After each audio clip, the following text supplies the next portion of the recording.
want to talk about one thing that she said during the debate. By the way, did you happen to hear Donald Trump in New Hampshire yesterday?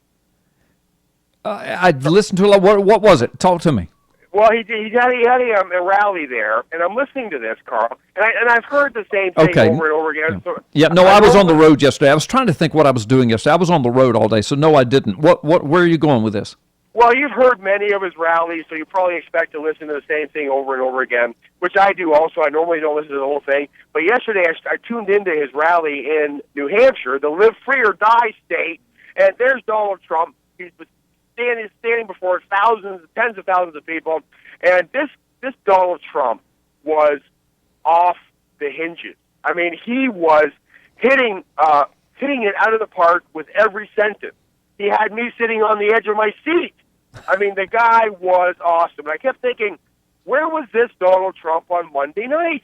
Where was he? I mean, Donald Trump, he was on Monday night, he seemed like he was shell-shocked. I mean, somebody may have pointed out to him just before he went on, listen, there's 140 million people watching you, and that may have thrown him a little bit. Maybe he was pulling back because he wanted to seem presidential. He didn't, and Bill and Chelsea were in the audience. He didn't want to make the whole thing dirty and filthy and muddy.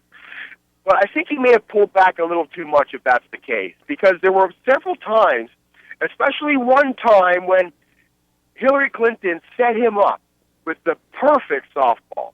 And without getting into any personal attacks against her or her filthy sleazebag husband or her daughter, he could have just said, okay, this one's going not only out of the park, but out of the country. That's where this ball's going, okay? Because she brought up his 4 bankruptcies, right? And, we talked about this before, but it has to be said again that his 4 bankruptcies are one of the aspects of Donald Trump, which would, in my opinion, make him an awesome president.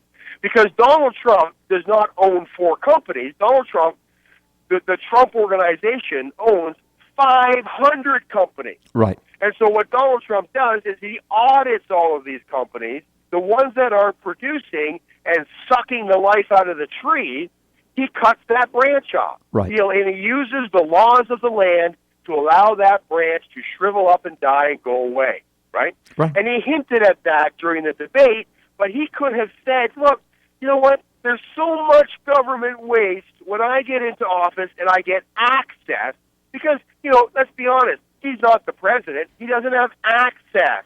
Once he gets access to the ability to audit all of these various government entities, these branches on the tree, he can audit them. He can decide what is waste, what is needed, get rid of the waste. Like the article this week that came out that said the government has given a grant to a group of people who will study college students to see if they eat more garbage, eat more like snacks while they're drinking. Now, that you, Carl, you are paid $50,000 for this study. It's a complete and total waste of money. Like, give me $50, I'll give you a 1-page report with a 1-word answer. Yeah. Yes. Right? That's right. That's right. and Donald Trump could have run 20 minutes on that alone. There's so much government waste. And, this is a biblical concept also. Didn't Jesus say that the Father looks at the tree, examines the branches, and he prunes off the branches which are non-productive? Right. Didn't Jesus himself say this? That's right. This is a biblical idea of looking at an entity, a tree is a metaphor, looking at the branches, the ones that don't bear fruit, they are cut off and thrown into the fire, Jesus said. So here we have Donald Trump doing that. I mean, if you have a success rate of 4 out of 500, you are doing amazing. Amazing. Yeah. This is amazing, this business that this man has created. But I think he could have done a better job extrapolating on that, getting that message out there. Hillary Clinton hit him with 4 bankruptcies.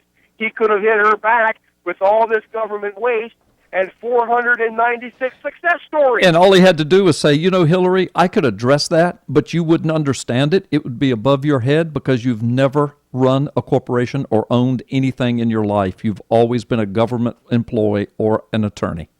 Well, the first thing she did out of school, Carl, the first job she had was at a fish cannery in Alaska, where because she couldn't keep up with the other workers because she was so lazy, and this is all documented, by the way. She was so lazy she couldn't keep up with the other workers, and then she complained that the fish were dirty, so they fired her. So her first job, right out of school, she got fired. Yeah, Thank you very much. Because the work was too dirty.